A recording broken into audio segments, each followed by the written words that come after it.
comes down to this as the Moon Boys fight for the biggest weekly close since last week. And for the entire year, Bitcoin has bounced off of this one key moving average. What is it, and will it happen again? And does this data show the beginning of a reversal and trend change that will bust the Moon Boys straight to Pumpy Town, leaving the baby bears covered in their own filth and squealing like whittle babies? I'm your host, Bobby Backbuster, and close your eyes, squeeze those cheeks, and get ready, because we are about to bust. So get a new channel, make sure to hit the like, subscribe, turn on those ghost notifications so you miss these absolutely time-sensitive alerts. As well, if you guys are interested in any bonuses, deals, securing your crypto, getting altcoins, make sure to check out all of the great, fantastic bonuses below. And as well, I have one Twitter and one Instagram. They're in my description, and those are my only accounts. I don't have any other accounts. Without any further ado, let's do this. Unbelievably big as we see Bitcoin now testing this level that it has bounced off every single time, dozens of times this year. And we are right now below it as we are about to get this weekly close in just mere moments. And by the time you're watching this, it probably already will have happened, most likely. And that's very big. And we'll talk about what this means and exactly what's going on with Bitcoin. So before we actually continue with these charts, let's take a squeak peek here with Bitcoin setting up for its lowest weekly close since early March as the fourth consecutive red candle looms. Bitcoin has to avoid its fourth weekly candle in the red this will be the first 4 weekly candles in a row in the red since June of 2020. And this is the weekly chart, and you can see right here, not much has really happened this week. Okay, we had a little bit of a move here. I mean, this just, as I clicked this button, it just flashed slightly into green and then went back to red. So, I mean, this could technically be anything at this point. Let me get rid of this real quick. This candle could easily flip green if it just pumped like $200 or something. Not that much. There it just literally flipped green as I'm talking. So this could go either way.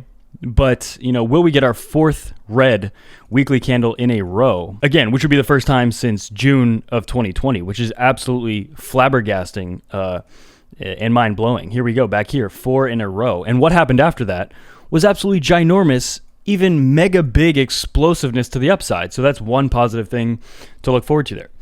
But yeah, if we switch here, it's pretty obvious the uptrend since mid to late January. Or it's been a pretty obvious uptrend. If we have our fourth red weekly, it could be bad, said Crypto Bull, commenting on a discussion with popular analysts Johal and Pantoshi here.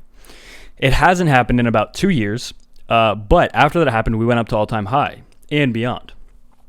And data from on-chain monitoring resource material indicators meanwhile showed thinning bids below the spot price, which nonetheless continued to retest $40,000 resistance. And right here is one of my favorite games, Minecraft. And as well, if we take a look here, Bitcoin funding rates show demand to short Bitcoin as 40,000 becomes resistance. Majority of traders actually expecting fresh Bitcoin price losses after a difficult end to the week. So a lot of people are expecting Bitcoin to tumble all the way down to oblivion. And data from on-chain analytics site CoinGlass confirmed that funding rates across derivative exchanges were firmly negative into the weekend, suggesting the majority of market participants expected shorting to be a profitable next trade. And here we have the DXY currently near 2-year highs, and a reversal has historically given Bitcoin the fuel to crack long-term downtrends. And we see here, as the DXY was peaking, it started 2017.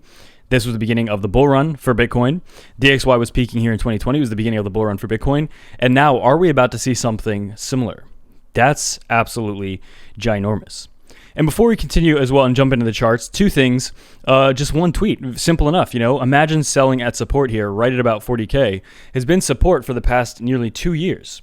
Okay, absolutely ginormous. Okay, I mean, look how big that arrow is, right? I mean, if the arrow is that big, can you really question it? Honestly, imagine shorting Bitcoin when there's this big of an arrow. Are you kidding me? You must be insane. And then also here, you're not ready for what's coming. Could this happen? Maybe. Could it not? Maybe. That's the biggest part about this. Nobody's ready. But, I mean, this is just so big. To be honest, the writing is on the wall, and the gainers, you can see where the gainers could come in. Absolutely, right? It doesn't take a moon boy to see that things could absolutely start getting much bigger than our wildest dreams. Okay, for sure. I mean, take a look at all these charts. I mean, the arrows are massive. Do the math. But here we have Bitcoin on this weekly chart. We're about, very close to getting this weekly close. And again, we'll probably have already had the close by the time you guys are watching this video, most people. And yeah, it's just very big. As you saw at the beginning, that was flipping right between green and red. And at this time, even if it did close where it is right now, it's still maintaining this upper sloping support over the past year. This goes back to the summer of last year, okay, when we had that massive dump. And I remember this. I was on vacation for like 2 or 3 days right back here, and it just so happened, I like never take vacation, but it just so happened that I took vacation, and it happened to be like kind of right around here where we had this biggest dump here. We had like the initial dump, but then we had like a very scary, very quick one right here in the middle of June. And people were like, oh, why aren't you posting? I didn't have a computer, so I couldn't post for like 2 days, but this was ginormous. And this was like the capitulation. This was the lowest Bitcoin has ever gone since then, right? This candle went all the way down to 28.8, and it has not gone below that. You see that here, it has not gone below that since. So again, are we setting up for maybe one more situation like that before, ultimately heading up?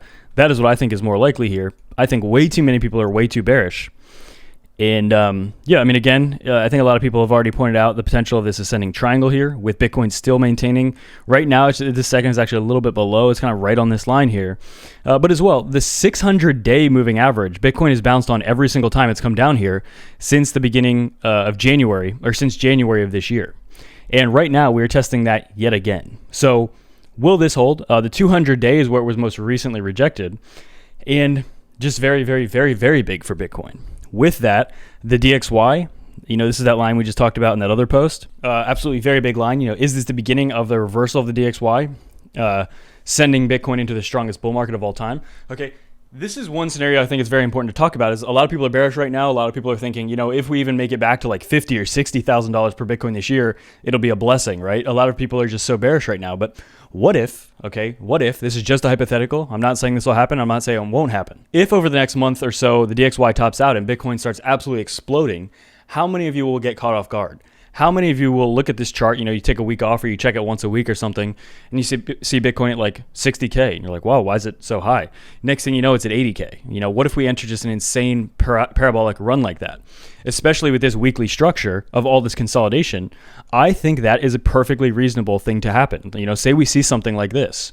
I think that makes sense to me, right? This makes sense. But again, I think a lot of people, but again, my question is, how many of you would be caught off guard? Me personally, even though I think that's possible, I would even be a little bit caught off guard. I'd be like, wow, I was hoping that would happen and I thought it could happen, but wow, I can't believe it happened. So just keep that in mind. Absolutely very big. And as well, the SPX just, we're going to be getting it opened here very soon tomorrow. And actually we can take a look at the futures market, which is delayed, but yeah, it dumped down to 42.76 or 67, a little bit below. But yeah, we'll be interested to see how this does because it had a very dirty close last week, and I mean that weekly looks horrible.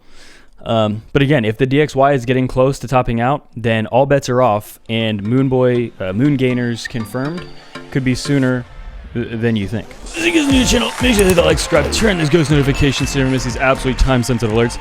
As well, guys, if you're interested, or definitely make sure to follow me on Twitter. I have absolutely giant, big arrows, very big green hopium arrows on Twitter. I mean, so much good data and charts over here, just absolutely must see. And as well, if you're interested in trading, you can check out Femex here and get a free simulated trading option where you literally don't risk any money and you can practice trading, which I just think is so important, whether you're just like long-term trading, short-term, whatever it is.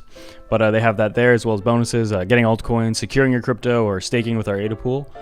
Very good deals, absolutely very big. All in the description below. And I have one Twitter and one Instagram, and all the rest are fake accounts. Without any further ado, that's it for me.